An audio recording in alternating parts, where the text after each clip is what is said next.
far as the event itself, was there any discussion whatsoever of, is it an appropriate time to hold an event, or you wanted to have an event here in Las Vegas, have it be the first sporting event afterwards? Yeah, no, what you don't do is you don't back down to cowards.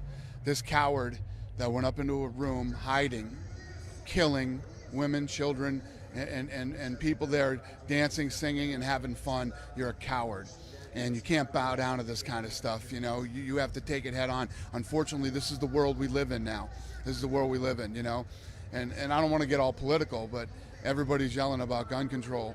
When people want to kill other people, they figure out ways to do it. Whether it's guns, bombs, cars, trucks, stabbing, they figure out how to do it. It's just, we have to continue. It's always the way that they get us every time, because it's always about the unthinkable. This guy would go up into a hotel room and shoot people at a concert. And then we become aware of all the cowardice things that cowards do. And we just need to, we need to be aware and just be careful, even when you're out having fun, unfortunately. You guys follow such a well-oiled routine from event to event. Anything special planned for this event? What should we expect in terms of that? This event will be nothing like any event you've ever seen in the UFC. There's going to be over 1,500 first responders here tomorrow. Police, firefighters, EMTs, hospital personnel, and there'll be, as of now, 5 or 6 people who are actually shot. I don't even know how many. I've never been in a position where I don't even know how many people are going to show up here tomorrow. People bought tickets, but they're flying in from other places. Did they cancel their flight? A lot of these airlines are saying you can use the ticket that you had anytime you want if you don't want to come to Vegas now. So it just might be me and the media here tomorrow and the 1,500 first responders. I don't care. I don't care. This isn't an event about the gate, about any of that stuff. This is about the families and the victims in Las Vegas, and not bowing down to cowards. I want to ask you, first of all, your emotion about the night. It was a great opening that you guys did, and your speech was obviously very good. And I wonder, do you think the fighters reacted to that? Do you think it had an impact on the event itself? Well, I had a meeting with them. We always have a fighter meeting after the weigh-ins, and I kind of walked them through what tonight was about. And what I really loved too is some of the guys were calling asking if they could walk with Nevada flags and stuff like that. The fighters were definitely into it, and with all the shit that's going on in this country right now, I appreciate it that they did. I don't tell anybody what to do, or when it comes to political views or any of that type of stuff. So yeah, I was proud of the guys, and I appreciated it.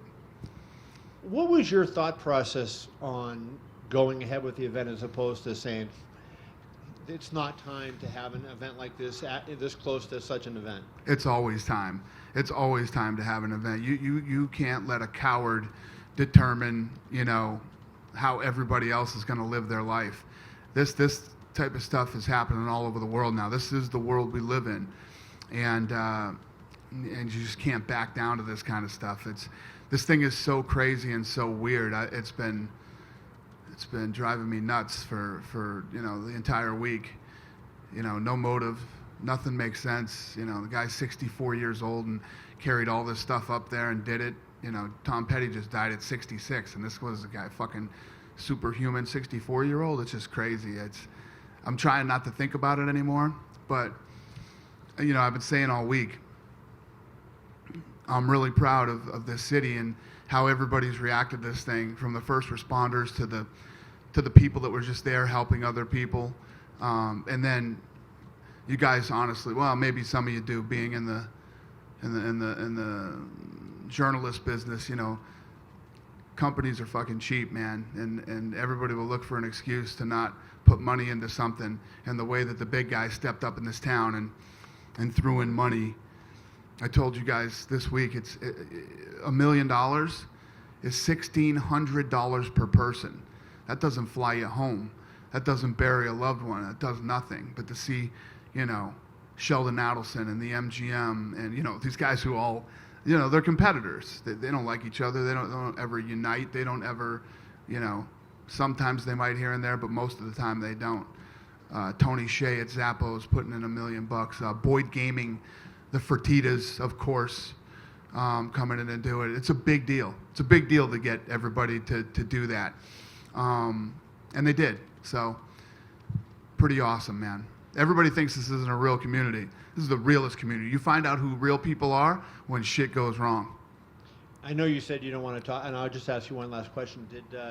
I know you're friends with the president. Did you speak to the president on his trip here, and did he have anything to, I didn't. I'm sure he was busy. I don't mess with him. I let him do his thing, and if he wants to talk to me, he reaches out to me. I've never been in a situation yet where I actually needed the president, so I'll leave him alone and let him do his thing. I think he's got bigger shit to do than to deal with me. Hey, Dana, just wanted to ask about bringing some of the people who were affected. Some of those people I saw on the news this week. How did you get them? How did you get in touch with them? How did you bring them to the event today? Yeah, I'm pretty close to the police department in this town. I love law enforcement. I'm the opposite of all the crazy shit that's going on right now. I love law enforcement. You don't want to see a day when there's no law enforcement. I can promise you that. And they were instrumental in helping us get a lot of the first responders here. And then, we reached out to the people who were shot. We knew some of them. The two girls that sat next to me tonight that go to high school, they're 17 years old. They got shot, and they go to Faith, where my kids go.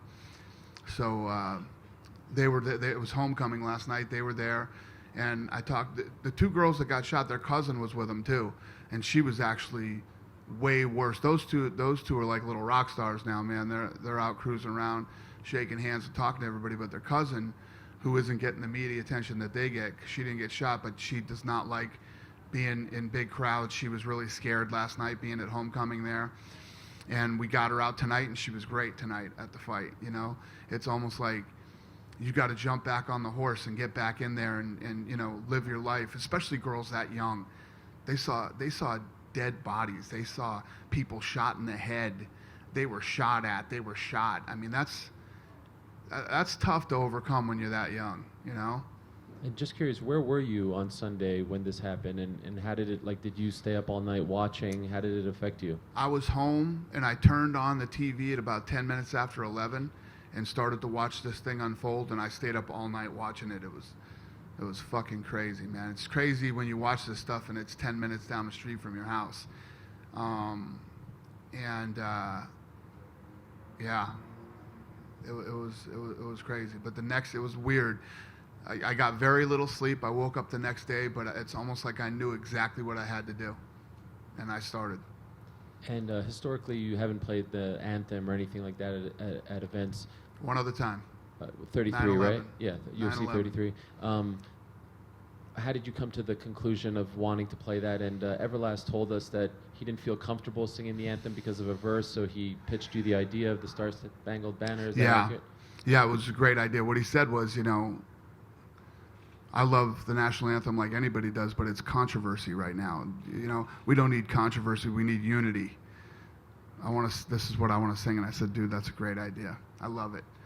And 35 minutes later, he sent me a text message with that version on my phone, and I listened to it, and I was like, love it. Let's do it. And thanks for coming and covering tonight, man. A lot of people get scared, and this is what we have to do. We have to get back out and get on the horse.